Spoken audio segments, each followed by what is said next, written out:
नमस्कार दोस्तों। आज हम गति, दूरी एवं समय के कुछ प्रैक्टिस क्वेश्चंस देखेंगे।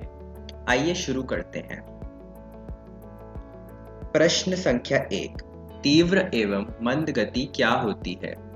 तीव्र गति वह होती है जब कोई वस्तु किसी अन्य गतिमान वस्तु की तुलना में तेज गति से चलती है। और मंद गति वह होती है जब कोई वस्तु किसी अन्य गतिमान वस्तु की तुलना में धीमी गति से चलती है। प्रश्न संख्या 2। किसी वस्तु की चाल क्या होती है? किसी वस्तु द्वारा इकाई समय में तय की गई दूरी को उस वस्तु की चाल कहते हैं। चाल एक अदिश राशि होती है। इसको व्यक्त करने के लिए केवल परिमाण की आवश्यकता होती है। प्रश्न संख्या 3। किसी वस्तु की औसत चाल क्या होती है? किसी वस्तु की औसत चाल उसके द्वारा तय की गई गति, कुल दूरी तथा दूरी तय करने में लगे कुल समय का अनुपात होता है। औसत चाल को हम इस प्रकार लिख सकते हैं। प्रश्न संख्या 4। असमान एवं समान गति क्या होती है? अगर कोई वस्तु एक सरल रेखा पर गति करती है और वस्तु की चाल में परिवर्तन हो जाता है तो वह वस्तु की गति को हम असमान गति कहते हैं। और यदि कोई वस्तु एक सरल रेखा पर गति करती है और वस्तु की चाल नियत रहती है, यानी कि उसमें कोई परिवर्तन नहीं आता है, तो हम उस वस्तु की गति को समान गति कहते हैं। प्रश्न संख्या 5। किसी वस्तु का वेग क्या होता है? किसी वस्तु के द्वारा इकाई समय में निश्चित दिशा में तय की गई दूरी को उस वस्तु का वेग कहते हैं। वेग एक सदिश राशि है। इसको व्यक्त करने के लिए परिमाण और दिशा दोनों की आवश्यकता होती है। प्रश्न संख्या 6। हम एक सरल लोलक कैसे बना सकते हैं?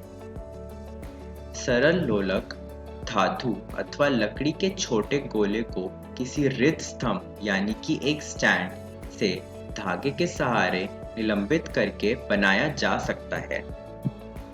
धातु अथवा लकड़ी के गोले को गोलक कहा जाता है।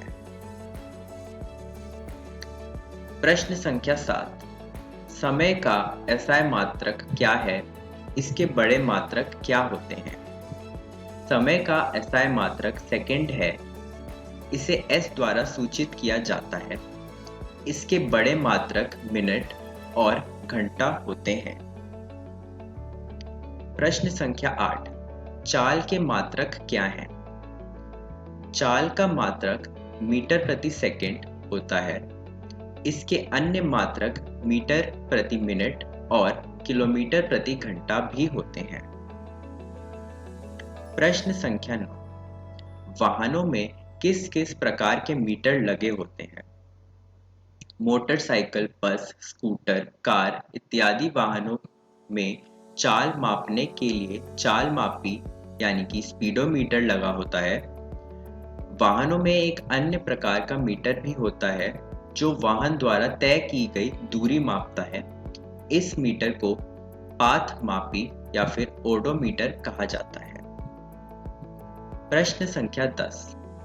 ग्राफ बनाते समय किन किन बातों का ध्यान रखना चाहिए? प्रत्येक राशि के अधिकतम और न्यूनतम मानों के बीच के अंतर का ध्यान रखना चाहिए। प्रत्येक मात्रा के मध्यवर्ती मान का ध्यान रखना चाहिए ताकि उन मानों को ग्राफ पर चुनी गई पैमाने के आधार पर अंकित करना सुविधाजनक रहे। और अंत में हम जिस ग्राफ पेपर पर ग्राफ खींचते हैं उसका अधिकतम भाग हमें उपयोग करना चाहिए। प्रश्न संख्या 11। ग्राफ पर धनात्मक और ऋणात्मक मान कहाँ पाए जाते हैं? एक ग्राफ में x अक्ष पर दर्शाई गई राशि के धनात्मक मान O बिंदु की दाईं ओर और ऋणात्मक मान O बिंदु की बाईं ओर पाए जाते हैं, उसी प्रकार y अक्ष पर दर्शाई गई राशि के धनात्मक मान O बिंदु के ऊपर तथा ऋणात्मक मान O बिंदु के नीचे पाए जाते हैं। प्रश्न संख्या 12। समय मापने की सबसे सामान्य युक्ति क्या है? समय मापने की सबसे सामान्य युक्ति घड़ियां हैं। घड़ियों की कई विधि में आवर्ती गति का उपयोग किया जाता है। आवर्ती गति का एक मुख्य उदाहरण सरल लोलक होता है। इस वीडियो के लिए इतना ही। धन्यवाद।